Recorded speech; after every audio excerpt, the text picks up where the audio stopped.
প্রথমেই হেডলাইন্স। তিস্তা ফুঁসছে বন্যার আশঙ্কা। তৃতীয় মেয়াদেও প্রধানমন্ত্রীর কার্যালয়ের শীর্ষ আমলার পদে বহাল থাকছেন অজিত ডোভাল।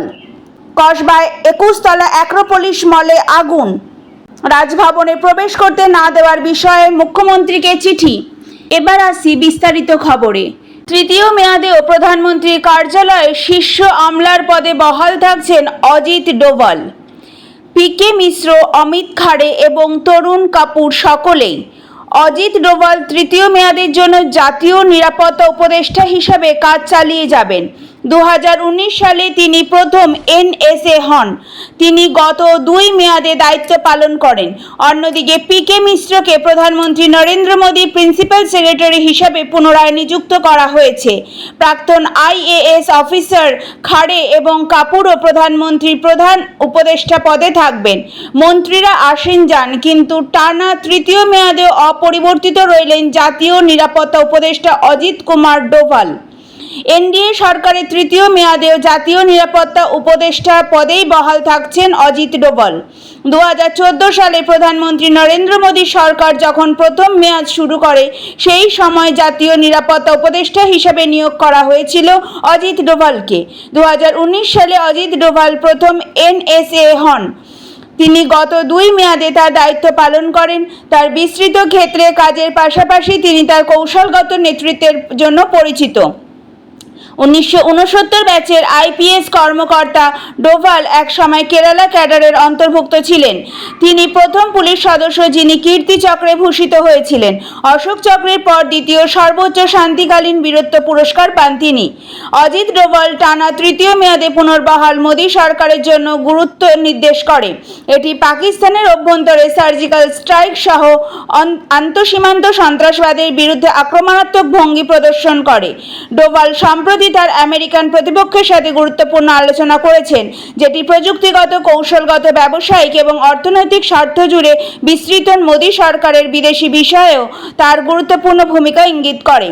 2014 সালে মোদী যখন প্রধানমন্ত্রী হয়েছিলেন, তখন বলা হয় তার প্রিন্সিপাল সেক্রেটারি যে প্রথম ফাইলটি স্বাক্ষর করার জন্য তার কাছে নিয়ে গিয়েছিলেন, তা ছিল জাতীয় নিরাপত্তা উপদেষ্টা হিসাবে অজিত ডোভাল নিয়োগের বিষয়।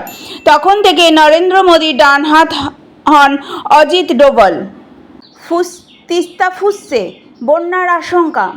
জলপাইগুড়ি শহর লাগোয়া তিস্তা নদীখাতের একাংশ শুকনো, চর তখনও জেগে রয়েছে। বেলা বাড়তেই বদলে গেল ছবিটা। দুপুর 1:30 নাগাদ তিস্তা সেতু লাগোয়া নদীর দুদিকে জেগে থাকা সব চর জলে ডুবে গেল। প্রবল বেগে বইতে শুরু করে তিস্তা। সেতুর নিচে নদীতে পাকিয়ে উঠতে দেখা গেল ঘূর্ণিস্রোত। ফুলে ফেঁপে ওঠা নদী অন্তত 5টি জনপদে ধাক্কা মারছে। বৃহস্পতিবারের ছবি। সিকিমে বৃষ্টির জেরে সমতলে বন্যা পরিস্থিতি তৈরি করেছে গতিপথ বদলানো তিস্তা। নাগারে জল নামছে পাহাড় থেকে। ব্যারেজের গেটে আটকানো সম্ভব হচ্ছে না ফুলে ফেঁপে ওঠা তিস্তাকে। বর্ষার গোড়াতেই অন্তত 3000 কিউসেক জল ছাড়তে বাধ্য হচ্ছে গজলডোবা ব্যারেজ থেকে। এই সময়ে সর্বোচ্চ 2000 কিউসেক জল ছাড়ার কথা, কিন্তু সিকিম থেকে প্রবল বেগে নেমে আসছে তিস্তা।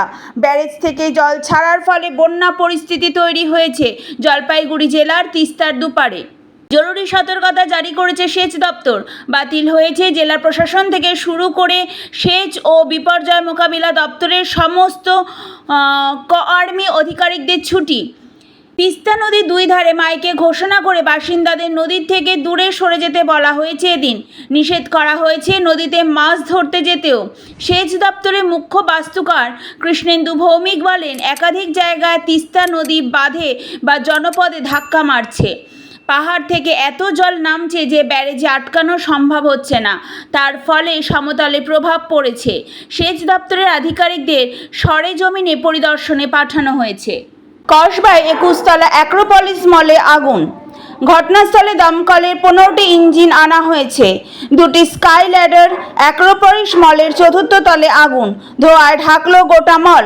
অক্সিজেন মাস্ক পরে মল খালি করলো দমকল।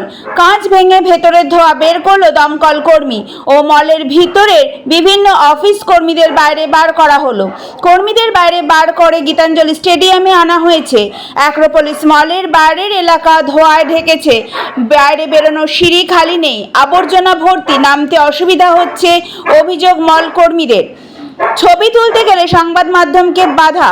আগুন লাগার খবর পেতে ইতিমধ্যে একের পর এক দমকলের ইঞ্জিন এসে পৌঁছায় ঘটনাস্থলে। অক্সিজেন মাস্ক পরে ভেতরে ছুটে ঢোকেন দমকল কর্মীরা। মল খালি করে দিয়েছে দমকল বাহিনী। ভেন্টিলেশন চালু রাখতে কাঁচ ভেঙে দিয়েছেন দমকল বাহিনী। ভিতরে থাকা সবাইকে বের করে নেওয়া হয়েছে বলে খবর।